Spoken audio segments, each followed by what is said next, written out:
Guys, welcome back to my channel and welcome back to another vlog.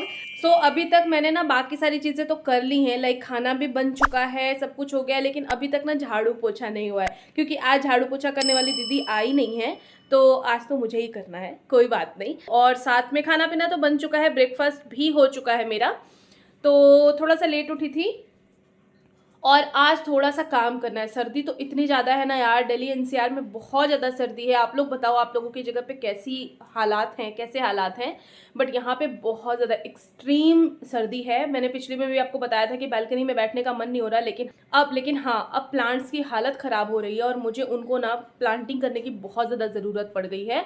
So yes, आज मैं वो काम करूँगी और साथ ही साथ पहले मैं कर लूँ झाड़ू पोछा एंड देन उसके बाद मैं कुछ खाऊंगी एंड देन मैं प्लांट का काम करूंगी। और ये चंपू से हेयर को थोड़ा सा इग्नोर करना, क्योंकि एक्चुअली रात में ना एक सिरम यूज़ कर रही हूँ मैं, हेयर ग्रोथ वाला है, जो मैंने आपको एक हॉल वीडियो में भी बताया था, मिनिमलिस्ट का है।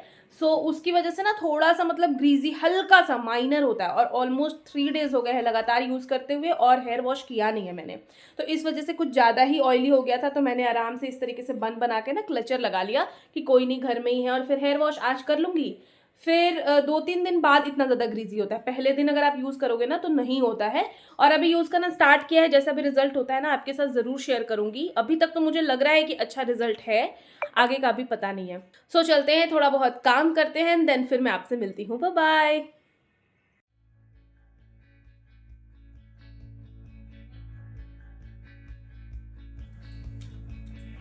रुको, जाके बाहर बैठो बेटा, अभी रुक जाओ, ब्लैंकेट को साफ करो, चलो उधर जाओ, जाओ जाओ, बाहर जाओ, बाहर जाओ, बाहर जाओ। डेज़ी के हेयर फॉल की वजह से ना उसके ब्लैंकेट, मेरे कपड़े सब पे इतने ज़्यादा हेयर्स होते हैं ना कि ये तो एक पार्ट ही हो गया, इसकी क्लीनिंग एक टास्क हो जाती है कि हाँ, बहुत सारे हेयर्स निकालने पड़ते हैं। कोई नहीं, अब तो जब तक ये प्रॉब्लम चल रही है चलेगी और शेडिंग होती है डॉग्स को यार, अगर आपके पास हो तो आपको तो पता ही होगा, स्पेशली अगर लेब्राडोर है तो इस तरीके से बस सफाई वगैरह हो जाती है मेरी।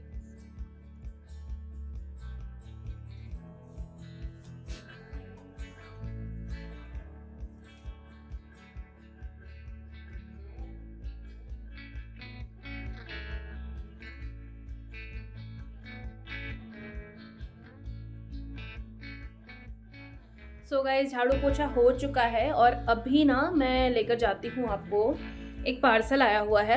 मैंने बोला था ना लास्ट में कि एक मीशो से मैंने ऑर्गेनाइज़र मंगाया है, तो ये एक पार्सल आ रखा है। एक सेकेंड। सो गाइस, ये आ गया है, ये है कुरियर। मैंने मंगाया था मीशो से ही क्योंकि मुझे प्राइस वहीं पे सबसे सही लगा। अब आई डोंट नो क्वालिटी। ये ऐसा ऑर्गेनाइज़र है, आप लोगों ने देखा होगा या आप लोगों के पास भी होगा। आप लोग फीडबैक बताना मुझे कि कैसा है ये। इस तरीके से इसके स्टैंड है, वैसे तो प्लास्टिक है ये, बट स्टोरेज मतलब अच्छा खासा है, स्टडी है, ऐसा कोई बहुत ज़्यादा फ्लिम्जी नहीं है।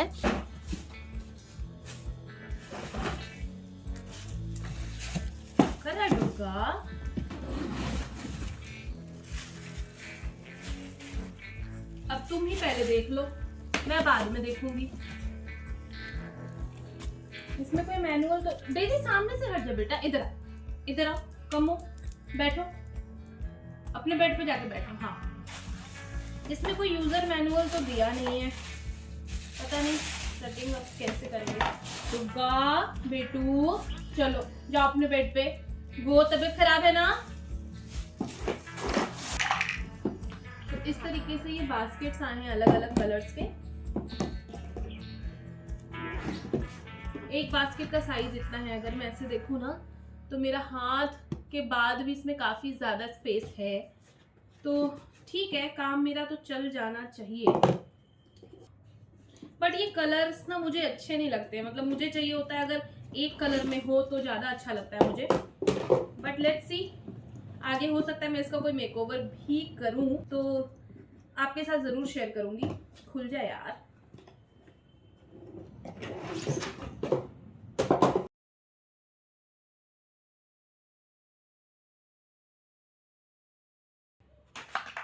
ये सबसे नीचे आना चाहिए, इसमें ये पैर लगा दूं। अभी तक तो दिमाग इतना ही काम कर रहा है मेरा कि यही होना चाहिए। Let's see.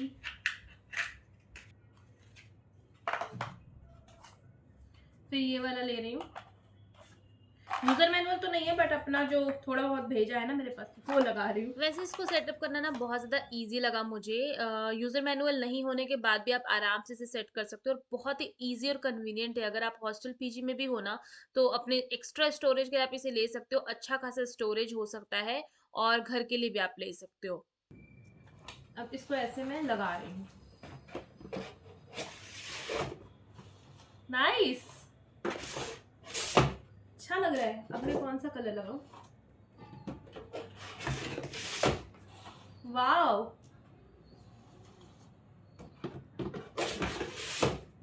ये हो गया। And then yellow. अब एक रेड बचा है जिसके लिए इसको लगाएंगे।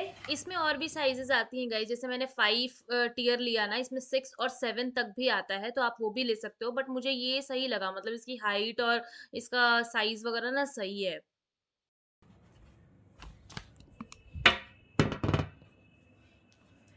लास्ट वाले का ना ये वाला थोड़ा सा बड़ा है ये, तो ये खोलने के लिए थोड़ा सा ऐसे करना पड़ेगा, बट ऐसे अच्छा लग रहा है। नहीं, स्टर्डी भी लग रहा है। बहुत ज्यादा फ्लिम्जी नहीं है बट हाँ बहुत ज्यादा वेट भी इस पे नहीं डाल सकते हैं अकॉर्डिंग टू मी, जो मुझे समझ में आ रहा है। बट स्पेस काफी ज्यादा अच्छा है और इतनी हाइट का है, मतलब मेरे कमर तक आ रहा है, तो अच्छा खासा लग रहा है मुझे। अभी मैं आपको इसका क्लोजअप व्यू देती हूँ। सो ये है इसका क्लोजअप व्यू। ऐसे तो काफी अच्छा लग रहा है, बट मुझे ना ये कलरफुल उतने अच्छे नहीं लग रहे हैं, मतलब मेरे एस्थेटिक के अकॉर्डिंग। तो मैं इसका कोई ना कोई तो मेकओवर जरूर करूंगी गाइस, सो स्टे ट्यून। अच्छा, मुझे इसमें ना क्राफ्ट की चीजें और जो टूल्स होती है ना घर में, जैसे स्क्रू ड्राइवर और बहुत सारी चीजें जैसे हथौड़ी वगैरह, तो ये सब कुछ मैं इसमें स्टोर कर दूंगी ताकि मेरा चेस्ट ऑफ ड्रॉर खाली हो जाए। गाइस अभी अभी ना ये कैंडल टूट गया यार, बहुत ज़्यादा दुख हो रहा है मुझे। देखो ना, ये मैं अभी रिसेंटली लेकर आई थी और परसों से मैंने इसको जलाना शुरू किया है। अभी थोड़ा सा ही जला था और ये टूट गया। यहाँ पे मैंने चार्जिंग के लिए लगा रखा था और चार्जिंग के तार से ही लग के और टूट गया। बहुत अच्छी खुशबू है इसकी, बहुत अच्छी। अब मैं कुछ जुगाड़ सोच रही हूँ यार कि इस कैंडल को निकाल के किसी और बॉटल में डाल दूँगी ताकि जले तो सही। इतना अच्छा था ना। टूट गया डेज़ी, कैंडल टूट गया बेटू। अब इसको तो अभी मैं रख रही हूँ, उसके बाद मैं इसको शिफ्ट करूँगी किसी जार में। इसको पहले मैं फेंक दूँ, नहीं तो कहीं ना कहीं हाथ वाथ से ना लग जाएगा, किसी के कट जाएगा। अच्छा, प्लांटिंग भी करनी है और ये ना टूल्स हैं कुछ मैंने मंगवाया था मीशो से, काफ़ी अच्छे आए हैं। 3 का सेट है, कुछ 150-200 के अंडर में आ गए हैं ये 3 और काफ़ी स्टर्डी भी हैं। तो ये देखो, तो अभी इनको यूज़ करूँगी और ये सारे प्लांट्स को अभी प्लांटिंग करती हूँ। एंड देन फिर इसमें काफ़ी ज़्यादा टाइम लगने वाला है, आई नो, बट येस इसको करना तो है ही। रोज़ रोज़ तो आलस ही खा रही हूँ, सर्दी तो बहुत है, बट देखो अभी भी धूप बिल्कुल नहीं है, बट क्या करें करना। ये ना मैं 20 केजी के वर्मी कंपोस्ट का पैकेट लेकर आई थी लोकल नर्सरी से। मैं गई थी ऐसे ही घूमते फिरते ना, प्लांट देख लो तो फिर लेने का मन हो जाता है, तो वहां से मैंने ये भी लिया था। ये कोकोपीट का भी पैकेट मैं नया ही लेकर आई हूँ। मुझे क्या है ना, अब कीड़ा है कि मैं सब कुछ अपने पास इकट्ठा करके रखूँ, मुझे डिपेंडेंट ना होना पड़े कि कभी मुझे करना हो तो मुझे लाना पड़े और करना पड़े। तो मैं सब स्टोर करके रखती हूँ, जैसे मिट्टी हो गए, गार्डन सॉइल जो होता है, कोकोपीट है, वर्मी कंपोस्ट है, मैं सब कुछ इकट्ठा करके रखती हूँ। नहीं होता है तो फिर ऑनलाइन मंगा लेती हूँ, जैसे मैं एक उर्वन साइट है वहां से मंगाती हूँ कुछ प्लांट्स। ये सब तो मैं लोकली गई थी तो ले आई थी, बट कुछ वहां के भी हैं। और इस तरीके से बैठ के मुझे ना प्लांटिंग करना बहुत अच्छा लगता है, कि मैं आराम से करती हूँ तसल्ली से, कि सब कुछ मजा भी आता है यार। और सीखते हैं हम इससे, हर दिन सीखते हैं। जब भी हम प्लांटिंग करते हैं तो हम हर दिन कुछ नया सीखते हैं कि कैसे सॉइल बनाना है, कैसे लेयरिंग करनी है, और खराब होता है फिर अच्छा होता है, तो इसी में हम सीखते हैं। पहले एक टाइम था जब मेरा एक भी प्लांट नहीं रह पाता था, पता नहीं क्यों, बट धीरे धीरे सीखते सीखते ना, मतलब सारी चीजें ना सही हो गई। यहाँ मैं बहुत फास्ट फॉरवर्ड आपको दिखा रही हूँ, बट ये काफी टाइम टेकिंग काम है और जिसको मैं बहुत इंजॉय करती हूँ, एक थेरेपी की तरह लिटरली। ये सब काम करते करते ना बहुत ज़्यादा लेट हो गया है, बहुत ज़्यादा शाम हो गई है। देखो अंधेरा भी होने लगा। अभी भी पूरा काम कंप्लीट हुआ नहीं है। इसमें मैंने अभी तक मिट्टी निकाल के रखा है, बट यहाँ पानी वानी डाल के जितना हो सका ना उतना तो मैंने हटा दिया है। बट कम से कम कुछ तो काम हुआ। कितने सुंदर लग रहे हैं ना। ये सारे प्लांट यहाँ पे आ गए। कल थोड़ा सा और काम करूँगी एंड देन फिर फाइनल जो भी बैल्कनी होगा ना वो मैं आपको शो करूँगी कि कैसा लग रहा है।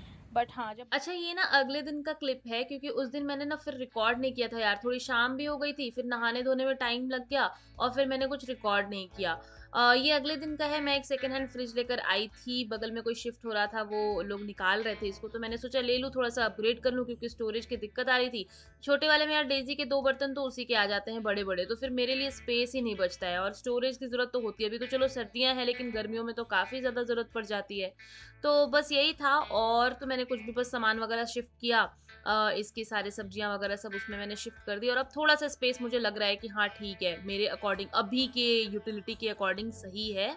और मैंने फिर उस दिन कुछ भी रिकॉर्ड नहीं किया, और क्योंकि थोड़ी तबीयत खराब हो गई थी। सो गाइज, मैं मिल रही हूँ आपसे 2 दिन के बाद, क्योंकि उस दिन मैंने प्लांटिंग का काम वगैरह पूरा किया नहीं था कंप्लीट, क्योंकि शाम हो गई थी और उसके बाद ना मुझे आ गए थे पीरियड्स और इतना ज़्यादा पेन हो रहा था ना, एकदम रेस्टलेस हो गई थी मैं। तो मैं कुछ भी नहीं कर पाई, बस मैं रेस्ट कर रही थी, और इतनी ज़्यादा सर्दी है ना, सर्दी की वजह से और मन नहीं हो रहा था कुछ करने का। तो 2 दिन तो ऐसे ही निकल गए। और एक दिन मैंने किया था फ्रिज व्रिज वाला, जो मैंने क्लिप ऐड किया है ना कि फ्रिज वगैरह लिया था मैंने, वो सारे काम किए। और आज मैं सोच रही हूँ कि प्लांटिंग का पूरा काम खत्म कर ही दूँ यार। बैल्कनी ना थोड़ी सी इधर उधर हो रही है, तो उसको एकदम से परफेक्ट कर दूँ। और आज मैं एक बहुत ही इंपॉर्टेंट चीज़ आपके साथ शेयर करने वाली यार। मेरे साथ ना स्कैम होते होते बच गया, लिटरली। बैंक स्कैम जो होता है ना, फ्रॉड, वो होने वाला था। एक्चुअली क्या हुआ मैं बताती हूँ आपको। मैंने ना न्यू फ्रिज लिया, आपको बताया मैंने, सेकेंड हैंड ही लिया है, नया फ्रिज लिया। मेरे लिए नया है और सामने वाले के लिए सेकेंड हैंड होगा, बट ठीक है। मुझे थोड़ी सी बड़ी स्पेस की ज़रूरत थी, तो मैंने ले लिया। और कोई घर शिफ्ट कर रहा था, तो मैंने सोचा कोई दिक्कत नहीं है, ले लिया मैंने। और मैं अपना वाला सेल करने के लिए सोच रही थी, तो मैंने OLX पे डाल दिया। आज ही डाला मैंने, सुबह नहीं, मतलब 2 घंटे हुए होंगे अभी मैंने डाला उसको OLX पे सेल करने के लिए। तो मुझे मैसेजेस वगैरह आने लगे, चैट वैट चल रही थी। उसमें क्या हुआ कि वही बार्गेनिंग जो चलती है ना कि इतने में नहीं, इतने में दे दो, इतने में नहीं। मैंने बोला चलो ठीक है, कोई नहीं, ये सब चीज़ें तो नॉर्मल है, हर कोई करता है। उसमें एक बंदे का मैसेज आया कि फ़ाइनल कितना है, और उसने ना डायरेक्टली मुझे कॉल कर लिया। तो बेटा बेटा करके बात कर रहा था। मैंने बोला ठीक है, हाँ जी हाँ जी हाँ जी, मैं भी कर रही थी। मैंने बोला हाँ, इतना मेरा फ़ाइनल है, आप बताओ आपको लेना है तो आ जाओ। बोला मैं इंडियन आर्मी से बोल रहा हूँ, ऐसे ऐसे बेटा मैं अपने घर के लिए देख रहा हूँ, तो मेरा बेटा और मेरी वाइफ आएगी लेने के लिए, आप अपना एड्रेस भेज दो, व्हाट्सअप में कर देता हूँ। मैंने बोला ठीक है। उन्होंने व्हाट्सअप किया, तब तक ठीक लग रहा था मुझे, मैंने ठीक है। बट हाँ, थोड़ा सा मुझे लग रहा था कि यार इतनी जल्दी कैसे मान गया, मतलब मैंने एक बार प्राइस कोट किया और एक बार में मान गया। जनरली ऐसा होता नहीं है, नॉर्मली हम बार्गेन करते हैं कि नहीं नहीं इतना नहीं, इतने में दे दो, और कैसा है, क्या है, ये है वो है, मतलब ऐसा। उसके बाद उसने मुझे व्हाट्सएप किया, बोला लोकेशन, मैंने लोकेशन भेज दी उसको। उसके बाद क्या हुआ, उसने मुझे फिर से कॉल किया कि बेटा 15 मिनट में ना, मतलब मैंने वाइफ को भेज दिया अपने एड्रेस, और वो आप तक जाएगी, और पेमेंट वेमेंट। मैंने बोला कोई नहीं, आप आ जाओ, देख लो पहले अच्छे से, और आपको सही लगे तो फिर उसके बाद पेमेंट करा देना, और सारी चीज़ें हो जाएंगी। तो पेमेंट ऑनलाइन ले लोगे? मैंने बोला हाँ, पेटीएम कर देना, कोई दिक्कत नहीं है। तो इतना तक तो ठीक था। उसके बाद क्या हुआ कि डुगा, क्या हो गया बेटा, आ जाओ, ऊपर आना है, एक सेकेंड, आ जाओ, इधर आ जाओ। आओ इधर बैठ जाओ, उधर नहीं, उधर नहीं, उधर नहीं, इधर इधर इधर, सिट टू, गुड गर्ल। तो उसके बाद क्या हुआ ना कि उन्होंने बोला कि ठीक है मैं पेमेंट कराता हूँ। ठीक है बेटा, 15 मिनट में ना मेरे घर वाले निकल जाएंगे, और मैं ना, आप ना यहाँ पे सर से बात कर लो, इंडियन आर्मी का ना थोड़ा सा ऐसे तो प्रोसेस होता है, तो आप एक बार बात कर लो। मुझे तभी थोड़ा सा ना खटक गया कि भाई ऐसा कौन सा पेमेंट है इंडियन आर्मी का तुम्हारा कि अलग होता है। तो उसने किसी से बात करवाई कि हेलो, हाँ जी, तो आप ना, मैंने बोला हाँ ऑनलाइन करा रहे हो, तो बोला हाँ पेटीएम। मैंने बोला ठीक है, पेटीएम नंबर ले लो, मैंने पेटीएम नंबर दे दिया। उसके बाद उसने मेरे को बोला कि ये ना इंडियन आर्मी का है, ये थोड़ा सा प्रोसेस अलग होता है, आपको ना एक नोट, आप ना पहले पेटीएम ऐप खोल लो। जैसे ही उसने ये बात बोली ना, मेरे धक्के लग गया। मैंने बोला कुछ तो कांड है, ऐसा कभी नहीं होता है, कभी भी नहीं, कि if someone is paying you and he asking you कि आपने पहले अपना ऐप ओपन करो और फिर ऐसा करो ऐसा करो। लिटरली अगर आपके साथ भी कभी ऐसा कुछ होता ना, पहले ही संभल जाओ। मुझे आइडिया तो था, और अगर आपने जामतारा सीरीज देखी है ना, तो आपको पूरा पता होगा कि क्या होता है। और मतलब इतनी सारी स्टोरीज हमने सुनी है स्कैम की यार, ऐसा कभी नहीं होता है। एक मेरे फ्रेंड के साथ भी हुआ था, उसको किसी ने फ़ोन करके बोला कि आप ना वो कौन सा एप्लीकेशन है यार, वो डाउनलोड कर लो जिसमें हम स्क्रीन देख लेते हैं, कौन सा एप्लीकेशन है, अभी मुझे बिल्कुल याद नहीं आ रहा है। कि आप ना वो ओपन कर लो। उसने ओपन किया और उसके 25-27 हज़ार रुपये ना सुई से निकल गए थे। उसने बोला अभी ये दे दो, अभी ये कोड आएगा, ये दे दो। मतलब कोड का नाम आते ही, अगर कोड का नाम आया तो बस आपको नहीं देना है। तो उसने क्या बोला मुझे कि आप ना पेटीएम ओपन कर लो। मैंने बोला हाँ जी ओपन कर लिया। तब तक डाउट हो गया था, तो मैंने एक समझदारी क्या करी कि फटाफट से मेरे अकाउंट में जो पेमेंट था ना उसको मैंने किसी और के अकाउंट में ट्रांसफ़र कर दिया। मतलब सेफर साइड वाला मैंने किसी और के अकाउंट पे वो ट्रांसफ़र कर दिया कि मैं कर देती हूँ, अगर कोई फ्रॉड होता भी है तो मतलब मेरा रिस्क ना हो, मेरे अकाउंट में जितने भी पैसे अगर ज़ीरो बैलेंस होगा तो वो क्या ही ले लेगा। मैंने फटाक से वो किया। फिर उसने बोला अभी ना आपको एक मैसेज आएगा 5 रुपीज़ करके, और आपको ना वो आप फिर अपना ना बैलेंस चेक करना। मैंने बोला आप ऐसा कोई पेमेंट होता नहीं है जहाँ तक मुझे पता है। नहीं बेटा ये आर्मी का है ना, इसमें थोड़ा-सा प्रोसेस अलग होता है, ये होता है, वो होता है, करने लगा। तो मैंने बोला कि नहीं ऐसा कुछ नहीं होता। फिर वो बोले जा रहा था, मैंने बोला हाँ मैंने ओपन कर लिया। उसको मतलब ट्रस्ट दे रही थी मैं कि हाँ ठीक है मैंने ओपन कर लिया। अब आपको ना एक नोटिफ़िकेशन आई होगी, उसमें आया था कि 5 रुपीज़ करके। उसने बोला अब आप पे जाओ और वहाँ पे 5 रुपीज़ को ना पे करो। मैंने बोला मेरे को गुस्सा भी आ रहा था कि मतलब क्या समझ क्या रहे हो तुम? इतना ज़्यादा फूल बना रहे हो तुम किसी को। मैंने बोला एक काम करो, ऐसा कोई पेमेंट नहीं होता है अकॉर्डिंग टू माय नॉलेज, तो आप रहने दो। तो उसको समझ आ गया या गुस्सा आ गया, उसने बोला ठीक है आप रख दो। रख दिया। फिर से उस बंदे का फ़ोन आया जिसने मुझे कॉल किया था। हाँ बेटा क्या हुआ बेटा, अब ऐसे आपने कर दिया। मैंने बोला एक काम करो आप ना कैश करा दो। तो नहीं वो तो घर से निकल गए हैं ना, मैं कैश। मैंने बोला एक काम करो आप उनके अकाउंट, मैं भी थोड़ा ना टेस्ट कर रही थी। मैंने बोला आप अपनी वाइफ़ के अकाउंट में पैसे ट्रांसफ़र करा दो और उसके बाद वहाँ से वो मुझे कैश दे देंगी। तो बोलते हैं कि बेटा वो घर से निकल गई ये वो। मैंने बोला कोई नहीं, अब जब आपके पास कैश आ जाएगा ना तभी आप देना, मुझे अकाउंट में नहीं चाहिए। फिर उसके बाद उसने बोला कि कोई नहीं बेटा अभी ना कैश मैं डलवा रहा हूँ यहीं से, आर्मी ऑफिस से ही मैं ना कैश डलवा रहा हूँ, और आप पे ना कोड आएगा वो तो आप बता सकते हो ना, 4 नंबर का कोड आएगा वो तो आप बता सकते हो ना। बहुत गुस्सा आ रहा था सच में। मैंने बोला यार मैं समझ चुकी हूँ और तुम्हें भी पता है कि मैं समझ गई हूँ, उसके बाद भी you are trying and trying your best. मैंने बोला नहीं एक काम करो, मैं कोड नहीं बता सकती हूँ आपको, सो सॉरी। मैंने ज़ोर से गुस्से में उसको बोला और मैंने फ़ोन कट कर दिया। सीरियसली मैन, ऐसे-ऐसे स्कैम होते हैं, सच में बता रही हूँ। मतलब यार इंसान को तो कंगाल कर दें ये लोग, अगर नहीं पता हो। और एक बार को मान लो मेरे दिमाग में नहीं होता और मैं कर देती, बहुत सारे लोगों का स्कैम ऐसे ही होता है। अगर मेरे दिमाग में नहीं होता और मैं कह देती कि हाँ ठीक है, हाँ ठीक है, हाँ ये कोड आया ये दे दो, मेरा तो सत्यानाश हो जाता। सीरियसली गाइस बहुत बच के चलना है। अगर कभी भी, मतलब मुझे इतना तो श्योर था कि कभी भी कोई कोड मांगता है ना, you don't have to give. ऐसा कोई पेमेंट नहीं होता है दुनिया में, ऐसा कोई पेमेंट नहीं होता है जिसमें कि सामने वाला पे कर रहा हो बट जो मैं रिसीवर हूँ मेरे पास कोड आएगा और मुझे उसे बताना है। ऐसा कभी नहीं होता है। If you are paying you will receive a OTP और कोड और something like that from your bank और कहीं से भी, और आपको पे करना है, आप ही तक चीज़ें होंगी, रिसीवर के पास कुछ भी नहीं आता है। तो इस चीज़ का आप भी ध्यान रखना, अगर आपको भी ऐसा कभी कोई कॉल आता है तो सीरियसली बच के रहना है गाइज। ये बहुत ही गंदा सा एक्सपीरियंस हुआ मेरा आज। ये एक छोटी सी स्टोरी थी और एक थोड़ी सी सीख भी थी कि हाँ हमें किस तरीके से डील करना है। अब चलते हैं हम बैल्कनी में, थोड़ा बहुत करते हैं, और हवा इतनी ज़्यादा चल रही है ना, बहुत ज़्यादा ठंडी है। और डेजी वहाँ पे बैठी हुई। डेजी बेटा सर्दी लग जाएगी, कम हियर, कम। आप बैल्कनी में बैठने का टाइम है अभी, बीमार पड़ जाओगी और कल डॉक्टर अंकल के पास जाके सुई दिलवा देंगे। सुई से बहुत डरती है ना? कल चलना है सुई दिलवाने डॉक्टर अंकल के पास, बोलो। अच्छा नहीं दिलवाएंगे, नहीं मेरा डेजी अच्छा बच्चा है ना, नहीं दिलवाएंगे। आ जाओ सोफे पे, ऊपर ऊपर आ जाओ, जंप कर लो, जंप कर लो, गुड गर्ल। बैठ जाओ, एक किच्ची दे दो मम्मा को, मम्मा को एक किच्ची दे दो, डुग्गा एक किच्ची। ओ